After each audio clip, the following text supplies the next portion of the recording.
The vector which is used to transfer genes into plants is the TI plasmid or tumor-inducing plasmid of Agrobacterium tumefaciens. In animals, we can use DNA of retrovirus, example murine leukemia virus. Retrovirus contains RNA as a genetic material. From the RNA of this virus, a complementary DNA is produced using reverse transcriptase. This DNA is used as a vector. Now let us look at the TI plasmid. Agrobacterium tumefaciens is a gram-negative bacterium that lives in the soil. It causes a disease in dicot plants called crown gall tumor.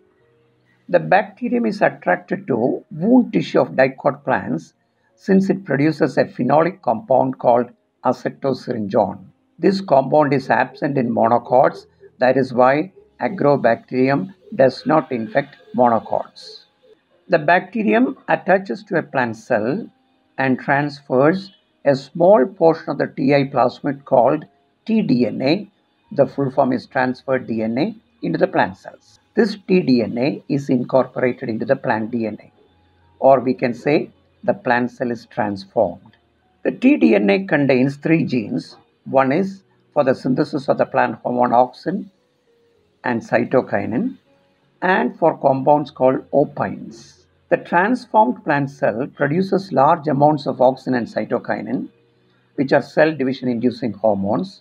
So this plant cell divides repeatedly to form a tumor. The opines are actually amino acid analogues used as food by the Agrobacterium. Since the formation of the crown gall tumor is an example of genetic engineering occurring in nature, Agrobacterium is called the natural plant genetic engineer. To use TI plasmid as a vector, it is disarmed by removing the genes from the tDNA. In that location, the foreign gene and the marker gene, we can use kanamycin resistance gene as the marker gene, or we can use Gus gene as the marker gene.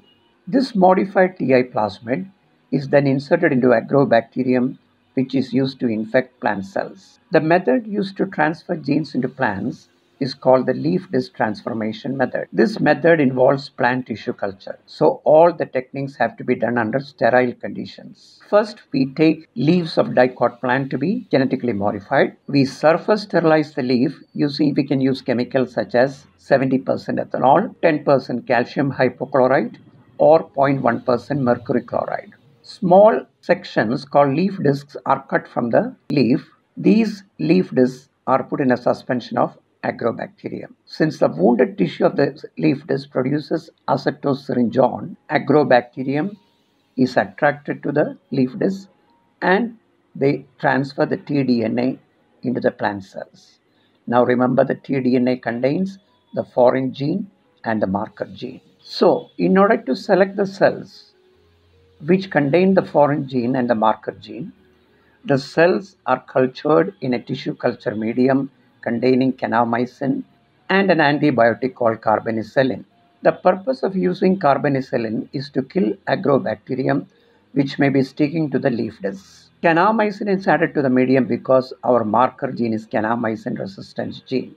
So here what happens is that all the cells which are transformed, which contains the kanamycin resistance gene, will survive on this medium. All the other cells will die on the medium. In order to make plants from the surviving cells, this medium contains high concentration of cytokinin and low concentration of auxin. That ratio induces shoot formation. To make roots from the shoots, they are transferred to a medium containing auxin. So this results in root formation, and these plants are then taken out. They are hardened and then transferred to polythene bags or pots. The plant that we have created can be called a transgenic plant or a genetically modified plant. To summarize all the steps in genetic engineering, first step is isolation of the gene. Second step is amplification of the gene. We discussed 2 methods. One is gene cloning in bacteria using the cloning vectors PBR322 and PUC8. A better technique is polymerase chain reaction or PCR. In the third step, we discussed insertion of the gene into an organism.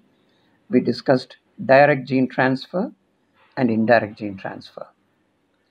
In the fourth step, we selected out the transformed cells using the marker gene, that is kanamycin resistance gene. So these are the 4 steps of genetic engineering. Thank you for listening to my video. I have published some books for students appearing for the NEET exam. One is Handbook of Biology, Volume 1, which describes all the chapters in class 11, and Volume 2, which describes all the chapters in class 12.